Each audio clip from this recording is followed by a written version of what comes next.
حضرت رسول خدا صلی اللہ علیہ وسلم کا ارشاد گرامی ہے، ایک دن حضرت دانیال علیہ السلام ایک ملاح کے پاس آئے اور اسے ایک روٹی اجرت کے طور پر دی کہ مجھے پار اتار دیں۔ ملاح نے وہ روٹی ان کے سامنے لوگوں کے پاؤں میں اس طرح پھینک دی کہ وہ کچلی گئی اور کہا کہ میں اس روٹی کو کیا کروں گا۔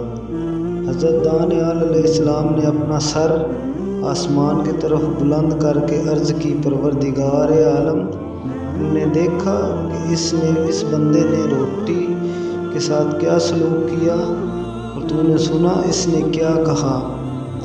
خداوند عالم نے آسمان کو حکم دے دیا کہ بارش نہ برسے اور زمین کو حکم دے دیا کہ گھاس نہ اگے، یہاں تک ان لوگوں پر یہ نوبت آ گئی کہ یہ بھوک کے مارے ایک دوسرے کو کھانے لگے۔ دو عورتوں کا ذکر ہے کہ ہر ایک کا ایک بچہ تھا۔ ایک نے دوسرے سے کہا، آج اور میں اور تم مل کر میرا بچہ کھا لیں، کل ہم دونوں تیرے بچے کو کھا لیں گی۔ جب دوسری عورت کے بچے کی باری آئی تو اس نے اپنے بچے کے کھانے سے انکار کر دیا۔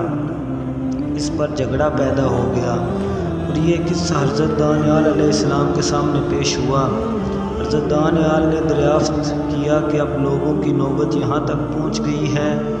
عرض کی، ہاں۔ یہ سن کر حضرت دانیال علیہ السلام نے آسمان کی طرف دعا کے لیے ہاتھ اٹھائے اور عرض کی، پروردگار، اب پھر فضل کر اور رحمت نازل فرما، بے گناہ بچوں پر اس ملاح کے قصور کی وجہ سے عذاب نہ کر۔